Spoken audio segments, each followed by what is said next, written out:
The Black Widow is one of the greatest stories there is. So anytime somebody can jump on that, they're going to jump. I don't even know if someone could sit down and make this story up. If they just put pen to paper, I don't even think you could write in all the twists and turns that are Betty Newmar's life. It's too much happened to her not be guilty of something. It's too much. It's not just coincidental. 5 men, 5 marriages, 5 loves, 5 deaths. Is this the worst stroke of luck ever for one woman who ever existed? She's not evil. She's demon-possessed. She is. The big question here is this coincidence or is this crime?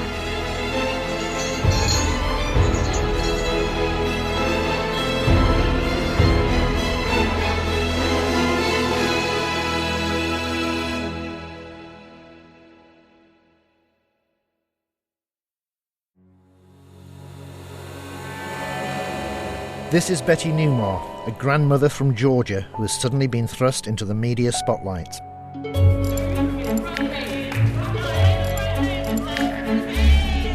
At 76 years old, Betty Newmar has lived a long life, and for 22 years, investigators believe she may have gotten away with murder. In May 2008, Betty Newmar was arrested for soliciting the murder of her husband, Harold Gentry.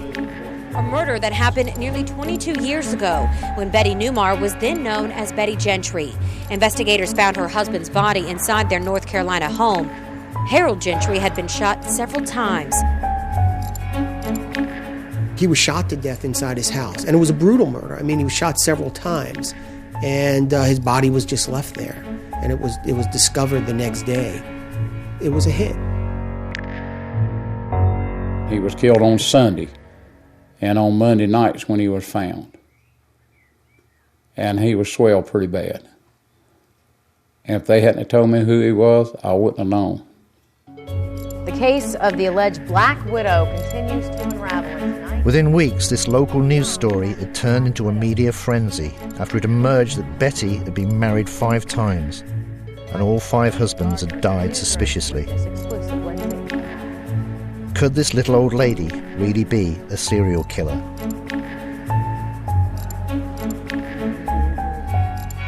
I set off to America to make a film about Betty, to find out if she really is the Black Widow or the innocent victim of a sensation-hungry media. It reads better than any soap opera or book you could ever put together. It is a story that is so utterly unbelievable that if you read it and someone told you it was true, you wouldn't believe it.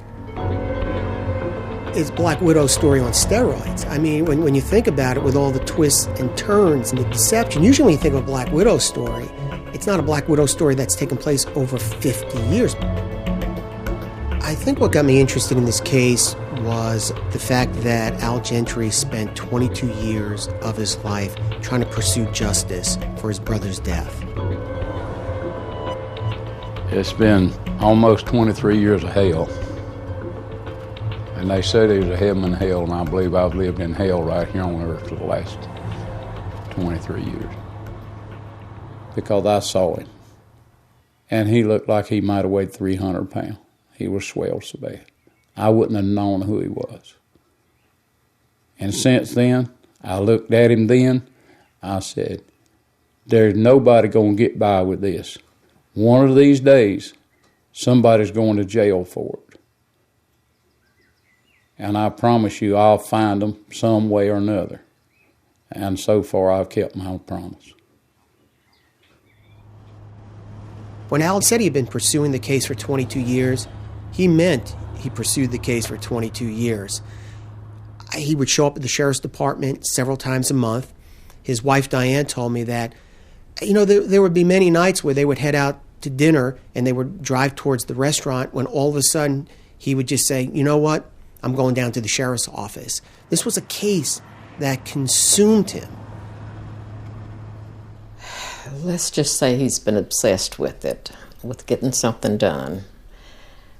And aggravated that no one wanted to help him get anything done. Every time we went to Albemarle, if he took that certain road that led toward the sheriff's department, I knew that's where we were going. And it was very often that he went.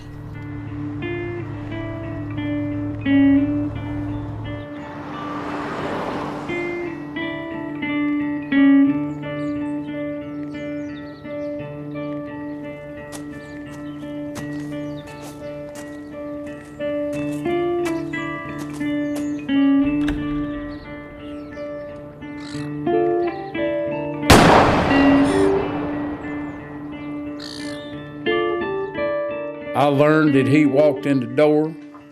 As he entered the door, he was shot in the back of the head, and he had 4 shots in his back with a .38 or a .357.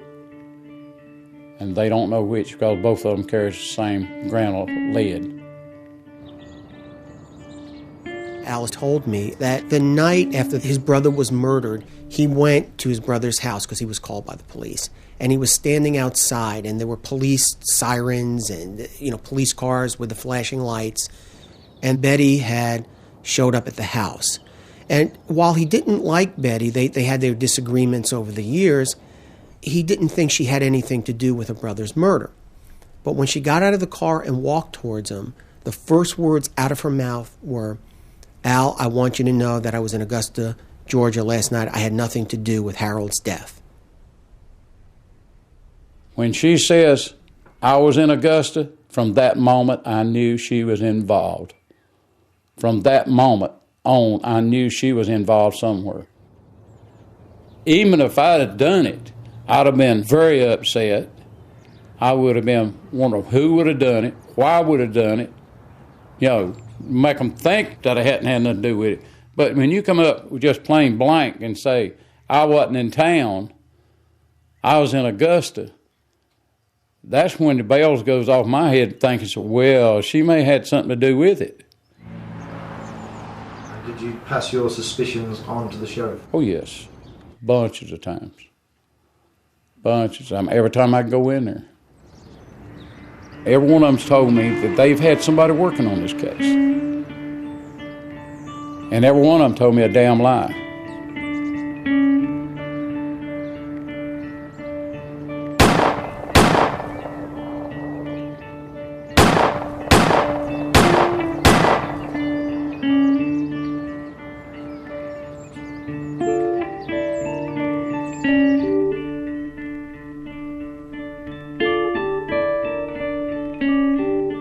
My dad was my hero, but I was always very close to both my parents.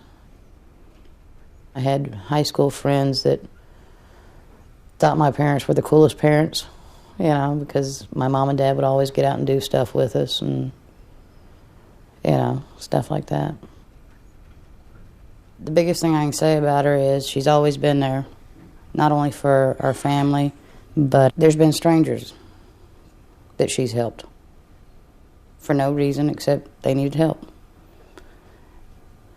The sheriff's department, they came to her and told her she was not a suspect at that time, that, everything, she had been investigated, and there was nothing there. So, and all the other leads that they had, basically, from what I was told then, were cold.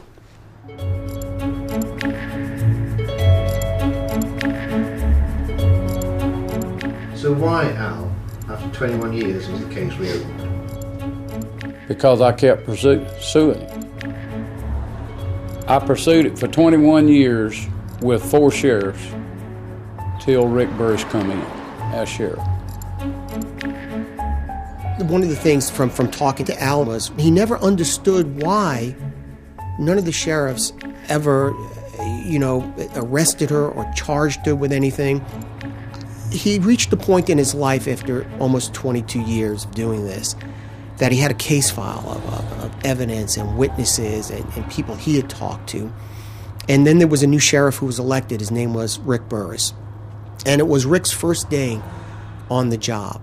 And so he took this thick file with statements and witnesses, and he waited for Rick to show up his first day in the office. When he found the files, he said, I looked at it, and he said, I looked about 3 minutes. He said, I called the DA's office. He looks at it about 3 minutes, said, we need an arrest on this as soon as possible.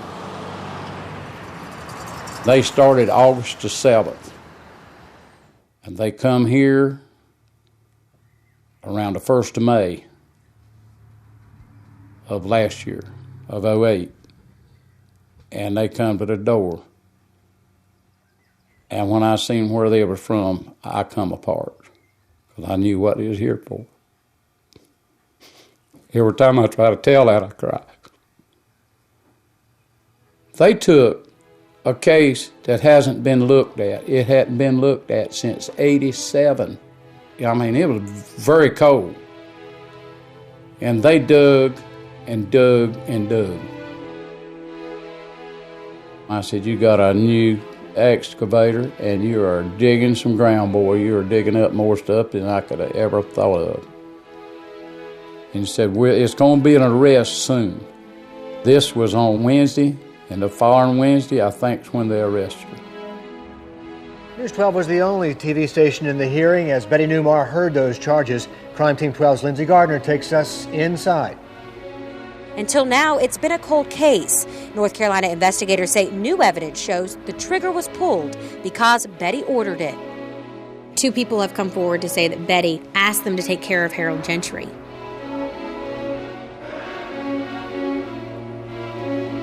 We have crime in Augusta like any other city, but it's not every day that you hear about a 76-year-old woman being arrested while she's out in her yard gardening and now being charged with conspiracy to commit murder. That's exactly what happened with Betty Newmar. We got our first look at Betty in jail, shackled and cuffed. For Betty, it was supposed to be an extradition hearing. We kind of just sat back, and they open up the door, and you hear all the other inmates sitting in there start screaming as soon as the door opens. Girl, you're going to be on front page. You're going to be front page news. Girl, you can be front page. And here comes this 76-year-old woman who could be your grandmother or your next-door neighbor's grandmother in an orange jumpsuit, shackled and cuffed, walking across to this little room. And Betty comes in, and she just puts her hands up.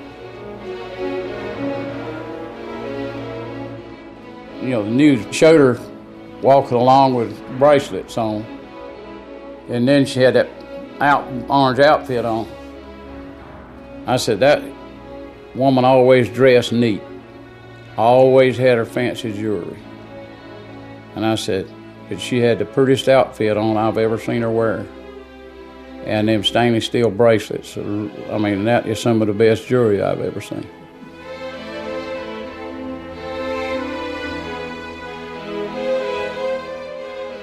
She's charged with solicitation, which is basically trying to hire somebody to kill her husband. You know, in the scheme of things, I'm not making light of the case because obviously it's significant in the fact that someone was killed and whatnot, but in the scheme of things as far as time and punishment, it is not a huge case, so to speak. It's completely been a little bit unfair at this point in time in the way she's been portrayed in the media, especially given the fact that there have been no charges, so to speak, in anywhere else, any other jurisdictions other than here. And the way the media has been portrayed, and the general public would be under the impression that she has been charged with murder in these other jurisdictions, and that's the farthest thing from the truth. She hadn't even been charged with murder here. As I delved further into the story, it became clear that no hitman had actually been arrested for Harold Gentry's murder. Yet Betty's arrest prompted the media to suggest that she'd got away with not just 1, but 5 murders. The 76-year-old wed 5 times in her life, her first in Ohio in 1950 to Clarence Malone. But within a year, Betty reported abuse, and in 1952, the couple divorced after having a son. What I know about Betty's background is that she was born in a shack in West Virginia. She went to a local high school, and as soon as she graduated, she married a guy by the name of Clarence Malone that she met in high school. He was an auto mechanic. in 1951, shortly after they'd been married, she had actually filed a domestic violence complaint against Clarence Malone, saying that she was, quote, molested. At some point, Clarence Malone spends some time in a little town called Medina, and he got married again, and in 1970, he's found shot to death. And the police in Medina rule it a homicide, and to this day, it's an unsolved homicide. Husband number 2, James Flynn, shot to death in New York in 1955. Investigators say Betty was there. Husband number 2 is James Flynn. At some point, she meets James Flynn after she leaves Clarence Malone. And she had a daughter, Peggy, by this James Flynn.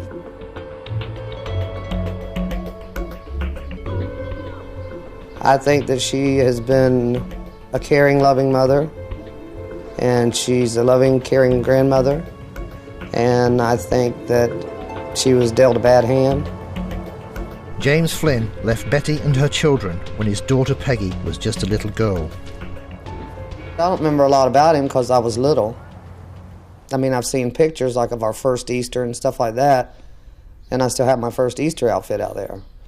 But other than that, I can't remember a lot. How old were you when he died? I don't know. Were you told about his death? My grandmother had said something to me that if I knew that he had passed away, and I said no. So that's the first you knew? Yes, sir. We believe that James Flynn died in New York on a pier in 1954. She told police that he was found shot to death, and she's told other stories about what happened to him, but we don't know for sure. Husband number 3 supposedly killed himself in 1965 in Florida, but since investigators ruled it a suicide, they destroyed Richard Sills' records. Husband number 3 is Richard Sills. Richard Sills was in the Navy, and at some point in the 1960s, they meet. They get married, and in July of 1965, he's found shot to death in the bedroom of their home. I mean, I heard the shot. You did? Yes, sir. Can you, I didn't know that. Were you around at the time? Yes, sir. I was in the trailer. Can you describe it for me? None of him and Mom was just arguing, and then I heard a shot, and then the police or the medics and all came, and he was laying on the bed, and he went to snorting, and he rolled off the bed, and I asked the paramedic if he was dead, and they said to get me out of there, and that's all I remember. And how old were you? 11. But he drank quite a bit. He drank vodka. Like me.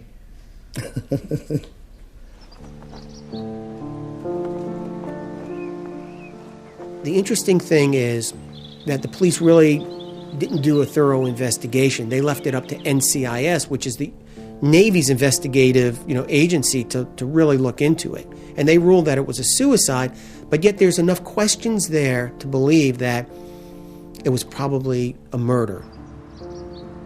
They never did an autopsy, but the medical examiner with NCIS says it appears that he'd been shot twice, once in the heart and once in the liver.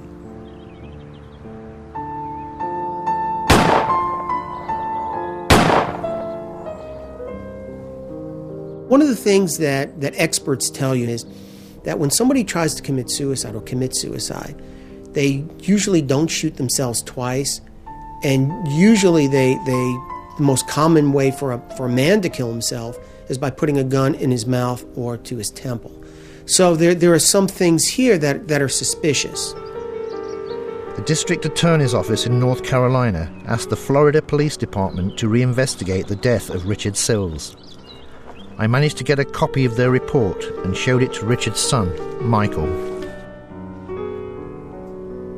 He had passed away when I was 12 or 13, and he left my mom when I was about 8.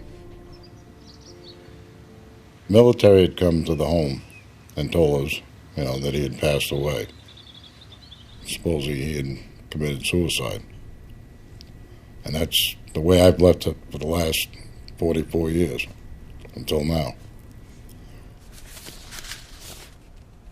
From what I'm looking at right here, these are the Florida police reports into my dad's death and what possibly might have happened. According to this, they're saying it's possible that there'd been 2 gunshot wounds, not a single shot to the chest like it was, noted. They said they would like to exhume the body, but for it to happen, I don't know. And like I say, if they could get this Betty Newmar to spill her guts or something in jail, to a jail informant or something, or even somebody that might be in there, that would be a big help to find out whether, if she slips and lets loose and says that, she had killed her husbands.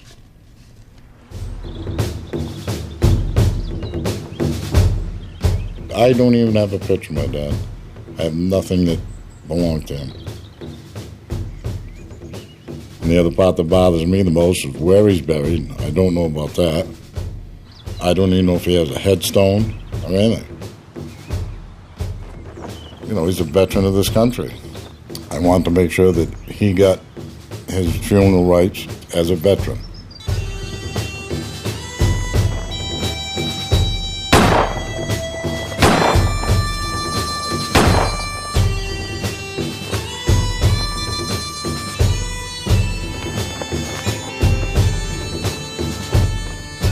What happened to my dad is what I'd like to know. Did she rob me at the time that I could have got to know my dad? And we won't know that until we have this resolved. But if she has robbed me that time, then as much as I hate to say it, she needs to be robbed at her time. If she's proven guilty, she deserves everything she gets. And I'm still an old, firm believer in the death penalty. The only thing I don't care for is this time that they make him sit and wait and wait and wait. If they can prove DNA and everything else prove that you are guilty, there shouldn't be no waiting period. They should march you in just like they did in the old days. Done with you.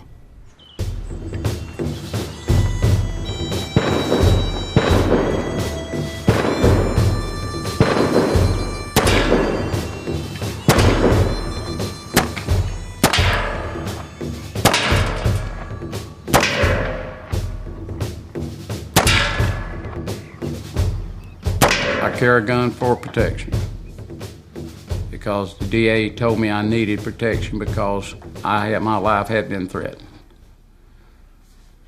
And the other week, this guy was stopped out here in front of the house and was taking pictures. He went up here and went down a driveway, went down and turned around. I mean, he must have flew because he come back up that hill and he stopped out down there, and I grab my gun and I go back down there and I catch him sitting there at the end of the road. I asked him, what is he doing taking pictures at my house? He said, where's your house? I said, it takes the idiot not to know where he's taking pictures at. Now, what the hell are you doing taking pictures of my house? He said, well, I was just taking pictures of that little T model out there, and I'm not going to say the words that I told him. I said, I've got a problem. I said, I've got a target on me. Somebody has wanted me dead. And I said, I have to carry a gun and something stupid like what you just did. I said, if you wanted to take some pictures, just stop and ask me. So why would Betty run Alco? What she gain? Because he started all this. He's the reason she landed in jail, because he persisted for 22 years to get her arrested for this. That's why she thoroughly hates his guts.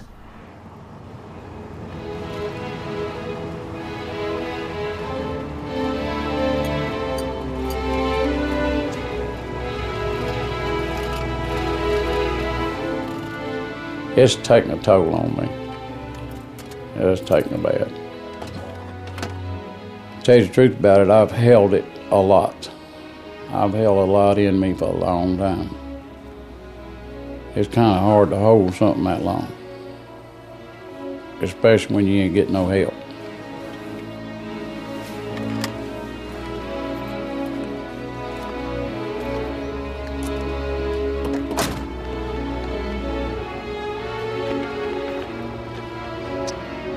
I told you, boy, I'd get her.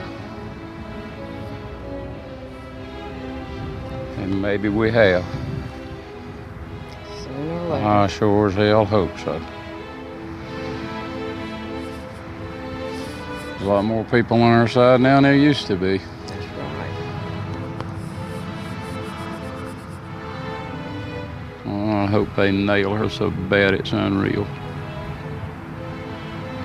Well, maybe they will, honey.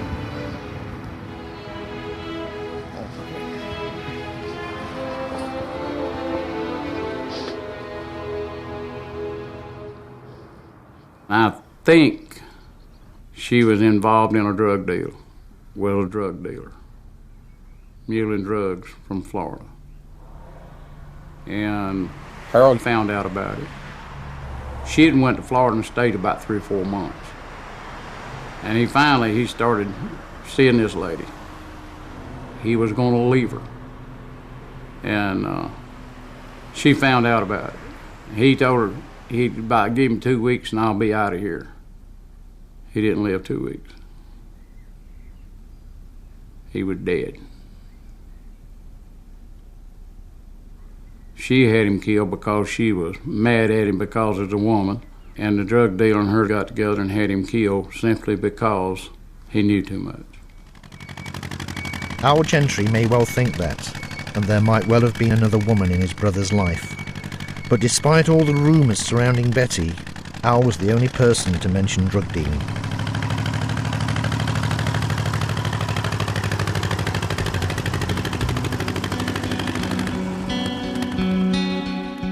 The case of the alleged Black Widow continues to unravel, and tonight, News 12 has new information on the 5-state investigation into Betty Newmar. I didn't think his death was suspicious at first. John Newmar's dad, John, was married to Betty 14 years. They're seen here in an interview with News 12 in 1997. John died this past October, and at the time, his son believed what he was told. It was by natural causes.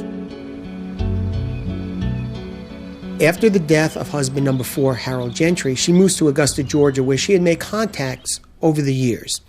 And she ran a beauty shop down there. And a friend of John Newmar's said, you know what?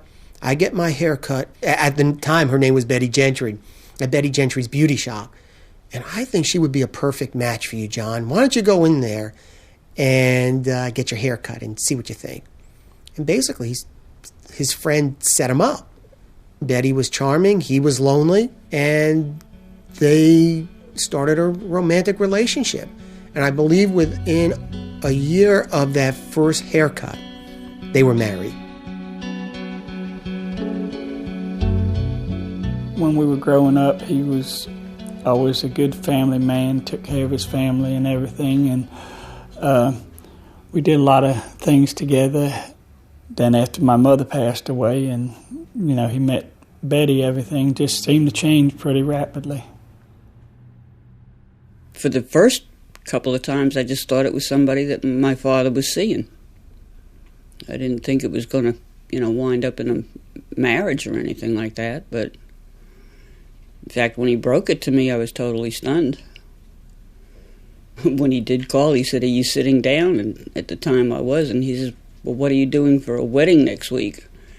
I said, "Well, I was sitting down, but not that low." And then it was a done deal. They were married in 1991. When they got married, I did my best to keep a relationship with him, but you could tell very quickly that a wedge was just drove between the families, that we were not welcome over there. It come to the point where I felt so cold when I went in that house that I could not bring myself to go back over there anymore. My husband has laid in there in our bed night after night crying because he didn't understand what was going on between him and his dad. This is his dad, And he would say to me, he'd say, "Baby, what have I done? What did I do? What can I do to make things right between me and my dad?" You couldn't go visit. You couldn't call him. You couldn't anything. She made sure.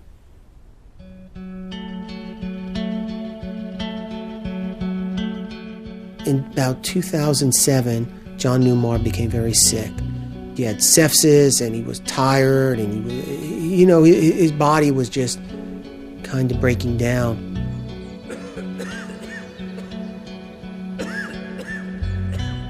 He was a very healthy man, never sick a day in his life. I've never known him have a cold until after he got married to her, and then he seemed to start having physical problems. I know he was getting up there in years and that sort of thing, but it seemed like he deteriorated so quickly. He died, and she didn't even bother to call his son. My husband is the only son he had. Didn't call him and say, "Your dad passed away." I was sitting there reading the newspaper at work and read his obituary and find out he's dead, and then when I go to check on him, she already had him cremated. I mean, it's just strange. Why do you do that? You don't even call up and consult. You know, your daddy said he wanted to be. I don't think my daddy ever said he wanted to be cremated.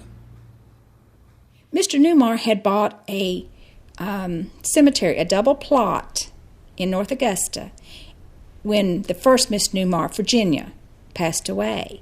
And he fully intended to be buried next to her. He did not intend to be cremated. He was Catholic. Investigators finally caught up with Betty Newmar at her Augusta home, and they hope a lifetime of evidence was also inside. Now, what happened with the Georgia police was after the North Carolina police decided to reopen the case and investigate the death of husband number 4, they contacted Georgia police and said, "Look, you might want to relook at John Newmar's death." After Mr. Gentry had got the authorities in North Carolina, their suspicions aroused. They did come down here to her home. They went through her house and picked up certain items and took them. Among the things that they took was a number of poisons. Chemicals like Roundup and rat bait poison, an unknown metal powder, and also an empty 5-pound bottle of carbon tetrachloride, a chemical so dangerous, prolonged exposure leads to a coma or even death. Mr. Newmar's ashes were sent to a forensic scientist who tested them, and his conclusion was that he couldn't detect anything because of the nature of Mr. Newmar's illness. The medications that they had given him would test positive for poisoning regardless of whether or not there was. You think she may have killed you? Oh, I have my suspicions, because, it's just, you can't prove nothing without any evidence, but it still seems mighty funny, with the history of her past and everything, what you hear about, and then, like, say, the way he changed, and all of a sudden she just has him cremated and didn't want us to even know he's sick or anything like that. He was worth some money, too. When he married, he had a house that was paid for, a couple of cars that was paid for, a retirement plan, which I never saw none of that, So I have my reasonable doubts. Do you think she killed your father?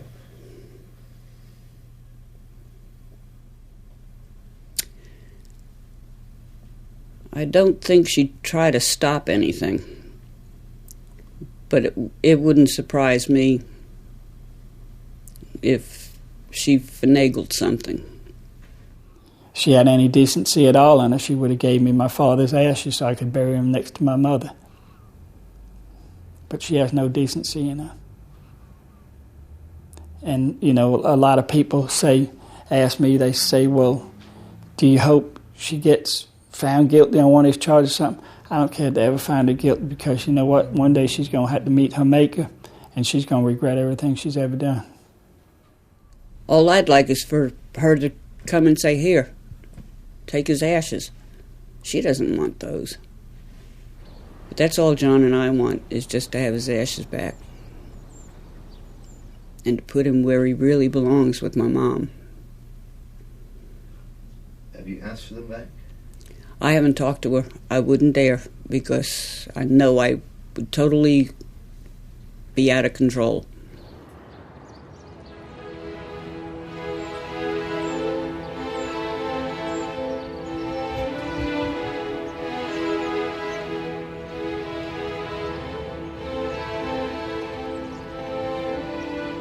There's no proof that she murdered your dad or any of the other victims, but when you stop and begin to put things together, especially when you come over here to the cemetery and you see where your dad wanted to be buried, you begin to realize that there was more to this than he just died because he was sick.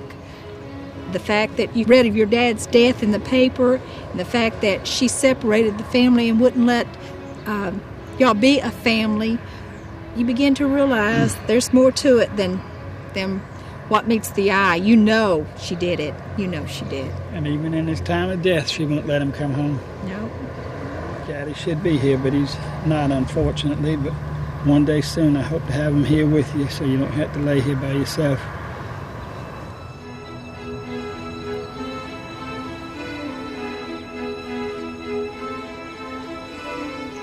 Deliver me, O God, out of the hands of the wicked, out of the hand of the unrighteous and the cruel man.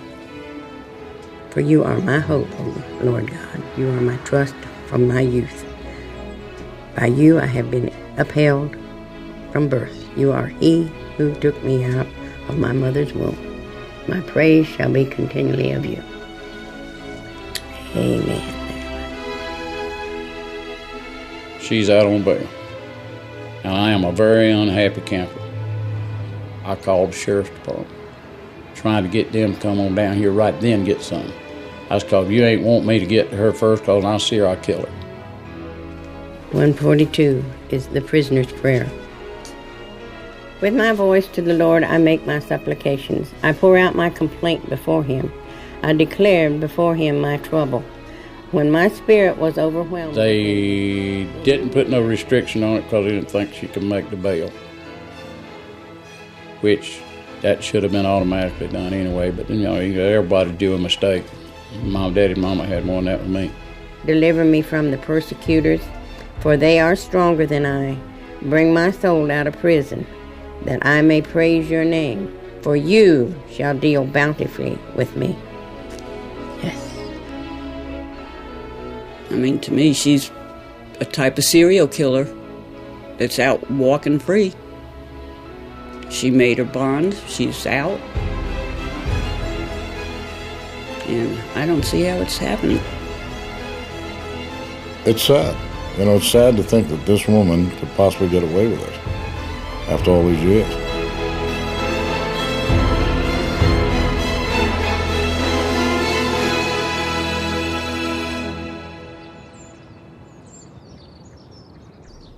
On the day before I left America, Betty invited me to her home in Augusta, Georgia. Was I really sitting in the house of a serial killer? As you know, I've been married a few times. And we've had some wonderful times. And there's been a lot of love in our family. My mother and father, this is the picture of my mom and dad. That's where I stemmed from. My first husband, Clarence. What was he like? Well, I got married to him right out of high school, and I stayed married to him about 9 months, and then he and I divorced. He was married twice after he and I divorced. And I didn't even know that he was dead until the Stanley County Sheriff told me when this happened to Harold. Then I married Peggy's daddy. And he was a little on the rowdy side, too. And he'd be home for maybe 2 or 3 months and take off, and we wouldn't even know where he was at. And he froze to death down on the docks in a truck.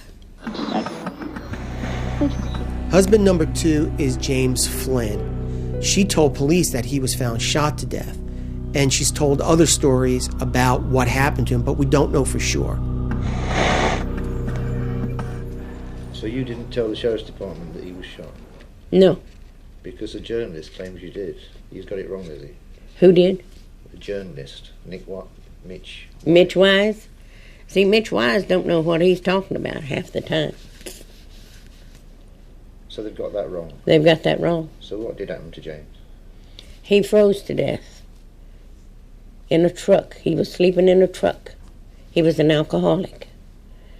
All of his family knew it. Husband number 3 supposedly killed himself in 1965 in Florida, but since investigators ruled it a suicide, they destroyed Richard Sills' records. The strange one to me is your third husband, Richard Sills. Yeah. What happened there? He shot himself. Because Peggy said that she heard you having a row, and then she heard a shot. He wanted to know where his vodka was, and I showed him. And he said yes, and said, somebody's took my gun. I said, oh no. I said, it's right there in the drawer where you always keep it. And he was standing beside the bed, and I was standing at the foot of the bed. He turned around to the dresser and pulled it out, and he shot one time. That was it. One time.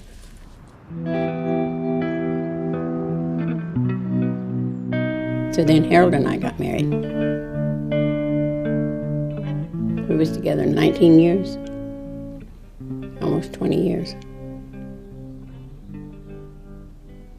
In scenarios like this, people say, this Black Widow thing, you've heard all that, Mm-hmm. and they do it for the insurance and things. People say those sort of things. Let me let him in on a clue, honey. I got no insurance from the first one, no insurance from the third one, no insurance from the fourth one. Well, Harold. I got $50,000. But as far as all this money and all this stuff, there wasn't none. What about the people who say you approached them and said, I want you to kill Harold for me? They're nuts. I never said I want you to kill Harold. Who says that I did? I didn't approach anybody. Al Gentry does that. Well, Al Gentry must have been the one that approached him. He said that when you arrived at the house after Harold had been shot, he says that the first words you said to him were, I was in Augusta, and that made him suspicious. You know, I don't know that I even talked to him. And like several others have said, where was he at? He wasn't even around, that I know of. He might have been there, but I sure did not say that. I had two Valium before I ever got there. Because when I heard it, I was standing in... Maybe I shouldn't be talking about this because it's about the case. But I wasn't, no.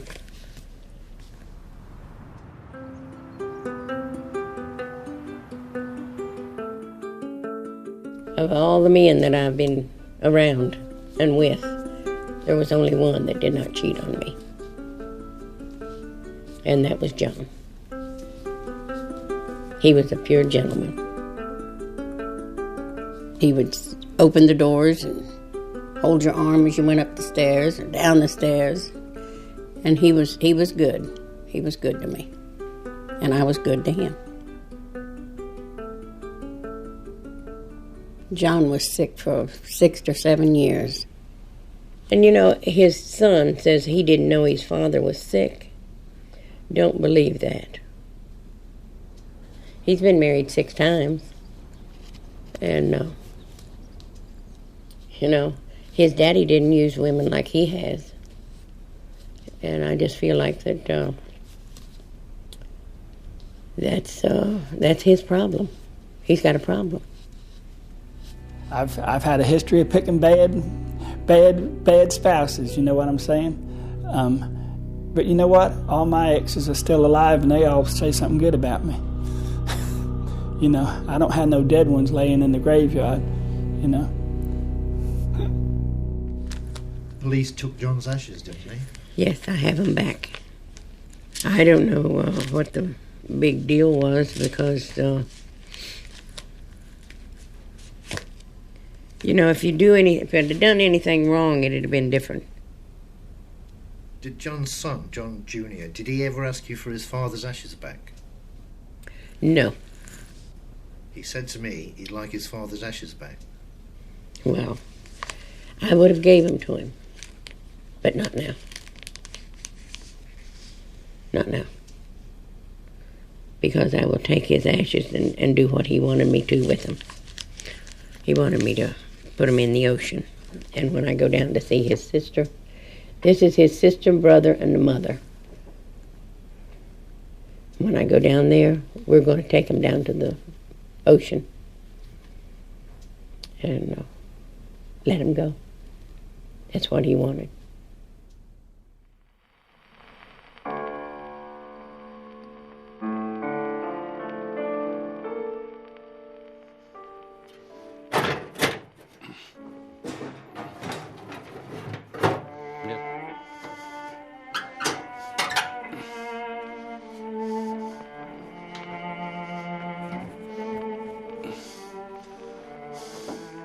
This is my out. Hadn't been for this shop, I'd have went crazy and blowed my head off a long time ago on account of what's going on.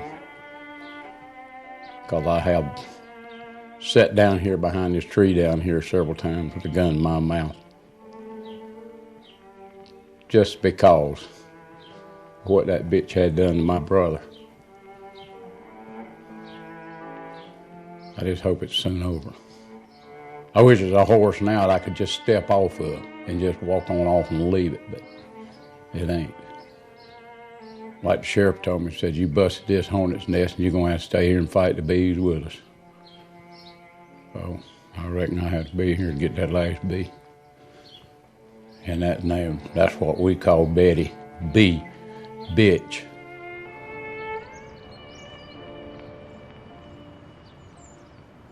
I could not control when somebody died. That's God's work. And if he got ready to take me tonight, I couldn't say no. You know, whenever it's your turn to go, it's your turn. You got to be strong. You got to be strong. It's a tangled web, isn't it? That's yes, it surrounding is. You. Do you get sick of it all? Yeah, at times. At times, yes. But then I get on my knees. That's the only thing you can do. Do you bear any animosity towards all these people who are accusing you? Not really. Because later on, it's going to eat their heart out. The hate and discontent that they're living in now will make them miserable. And it's not going to bother me. Are you a forgiving sort of person? You have to forgive. If you're going to heaven, you have to forgive. You don't have to forget, but you do have to forgive.